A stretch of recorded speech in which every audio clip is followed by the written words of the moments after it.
Приветствуем, дорогие подписчики! Обновление 8.0.0 сейчас в самом разгаре. Не было времени знакомиться с ним 2 недели назад?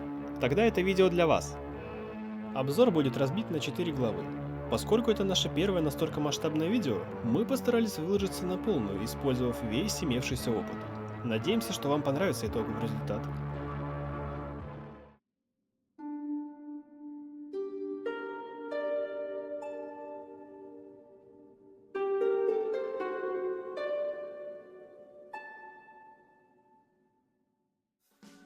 Прямо сейчас проходит 23-я багряная охота, приуроченная к 8-й годовщине игры.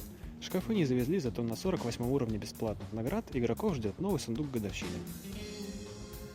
Также нашлось место и стихийным боссом. Каждая неделя новый босс. И новый набор заданий от сэра Рихарда, разной степени проходимости.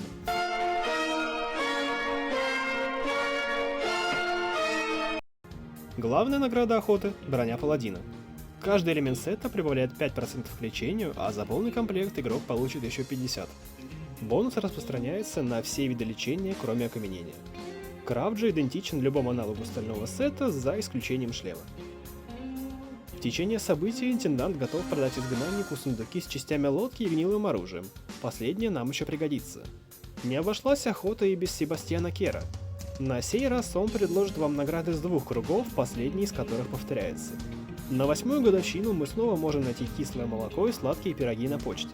А последние также выиграть в карте у скряги. К тому же, все игроки получили сундук на 40 ячеек и новый талисман.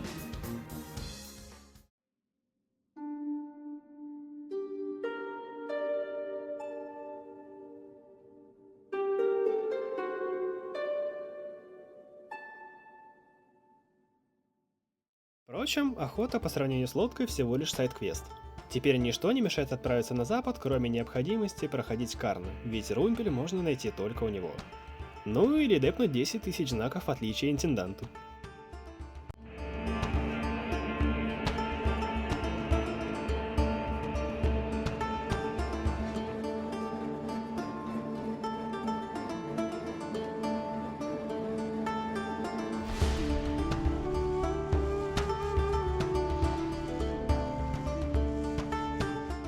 После сборки лодки выяснится, что после каждого путешествия она будет нуждаться в починке за счет лишних деталей, но особо суровые игроки могут ремонтировать ее и веслами.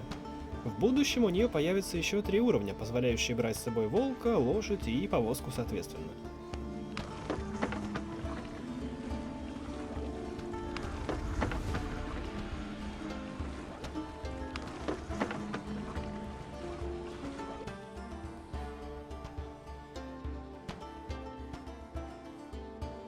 На западном причале есть еще 4 ящика с 4 уровнями вместительности. Крафт идентичен хранилищам на востоке.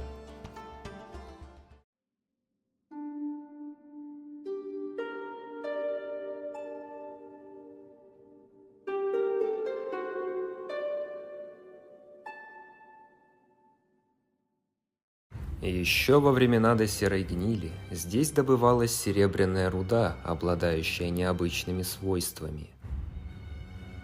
Добычей руды занимались заключенные каторжники, осужденные за преступления против церкви и империи.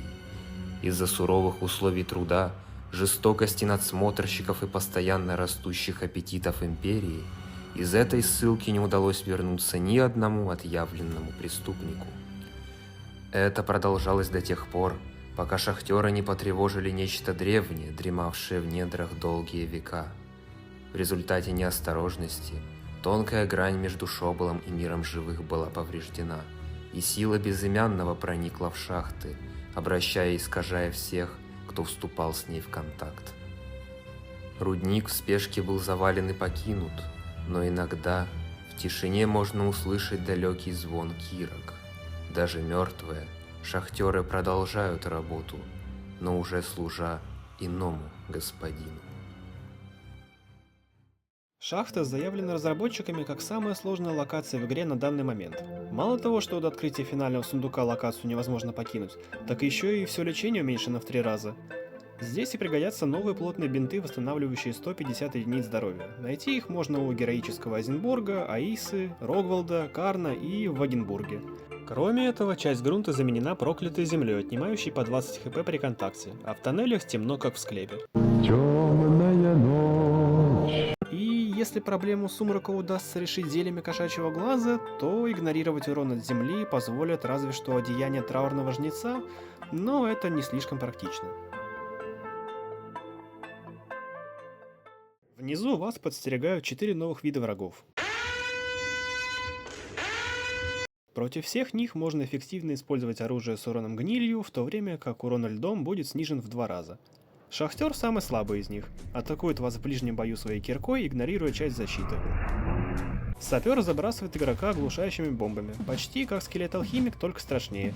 Имеет повышенную в 13 раз уязвимость к урону огнем, а после смерти взрывается.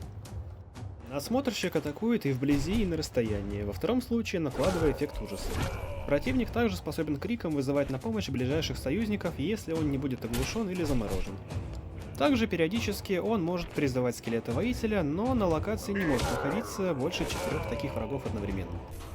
Костяной голем имеет сразу несколько способностей. Он может увеличить скорость атаки и передвижения, снижая свой урон, с легкостью умеет уклоняться от атак игрока, после смерти же он может воскресать неограниченное количество раз, а еще он постепенно теряет здоровье, периодически его восстанавливая. Поэтому заморозить его руны надолго не выйдет, он попросту умрет без восстановления хп. Однако после воскрешения голем забудет об изгнаннике, вернувшись на исходную позицию. У врага очень низкая дальность обзора, что вместе с остальными фактами делает убийство супового набора почти бессмысленным. Награды за прохождение скорее символические, хоть и встречаются ценные предметы, будь то книга мертвых или жертва безымянному богу. К слову, там же вы найдете все 10 уровней искусного ювелира, что не смог позволить себе командор Клаус. Награда за первое прохождение неизменно куда лучше последующих. Однако главным в шахте является серебро. Добыть его получится 6 ударами новой железной кирки. На пару с ней ввели железный топор. Но для чего он нужен, никто, разумеется, не догадывается. Именно поэтому рядом с шахтой есть 2 заблокированных локации неизвестного назначения.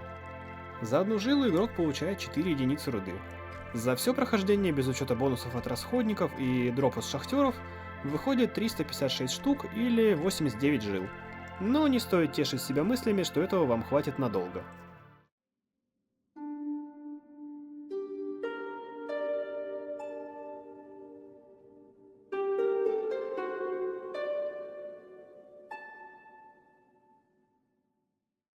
А серебро копится, чтобы в дальнейшем быть переплавленным в зачарованные слитки. Сделать это можно с помощью доменной печи.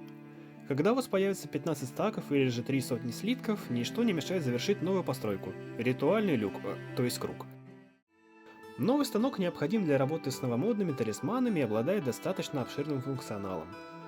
На нем можно создавать талисманы, пока только обычные редкости, для крафта требуется 3 серебряных слитка, 5 благовоний и 2 единицы праха шобола. Менять вид талисмана, пока также не выше обычного. Если у вас скопился 1 миллион амулетов на сбор ягод, то ритуальный круг всего за 5 черепов и стак свечей позволит заменить его на обычный талисман силы. Все любители накопительства останутся довольны такой возможностью потратить всякий хлам. Объединять талисманы. На данный момент это единственный способ крафта редких амулетов. Вложив в круг 3 одинаковых обычных талисмана, вы сможете получить редкий аксессуар того же типа. В будущем, с введением остальных уровней круга, вы сможете работать с талисманами 3 последующих грейдов. Наверняка обилие руды в шахтах прогревает нас к огромным требованиям для прокачки этого станка. Помимо всего прочего, в обновлении список талисманов пополнился новыми вариациями, а некоторые из существующих претерпели изменения. Одним из наиболее спорных решений считают введение талисмана «Милость Безымянного», позволяющего сохранить все предметы в инвентаре после смерти на любой локации. Тем не менее, сложно считать оказуаливанием одноразовый расходник, который еще и занимает место более полезных талисманов. В любом случае, выживание почти всегда предпочтительнее смерти на локации. Разве что возникнет нужда покинуть локацию с заблокированным выходом, не оставляя снаряжение внизу. Кровопийца восстанавливает по 30% от прошедшего по врагу урона.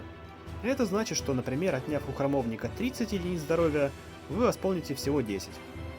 Талисман рассчитан всего на 100 атак, поэтому расходовать его нужно нигде попало. Редкие или уникальные талисманы Целителя отлично дополняют новый комплект брони, исцеляя соответственно на 15 и 30% больше здоровья. Талисман для защиты от ночного гостя, ну, он просто есть. Не то чтобы в нем сильно нуждались, но ладно, проехали. Уникальный талисман рудокопа понадобится для добычи новой руды. Кстати говоря, абсолютно всем талисманам рудокопа и дровосека уравняли прочность до 200 использования. Для новых талисманов силы предусмотрено по 100 прочности. Стихийные добавляют атакам по 20 урона, а физические сразу 40. Но, конечно же, не чистыми. Уникальным талисманом двойного урона и уклонения решили не повышать прочность, однако удвоили шанс срабатывания эффекта, увеличив его до 10%, как у черных версий. А на этом у нас все. Ролик получился куда больше запланированного, но так даже лучше. Надеемся, что даже из запоздалого обзора вы извлекли для себя новую информацию. Подписывайтесь на наш YouTube канал, Telegram, группу ВКонтакте, вторую Telegram группу, а также на нашу хорошую подругу и коллегу по цеху Лану Мурку. Удачи тебе, зритель, и до новых встреч!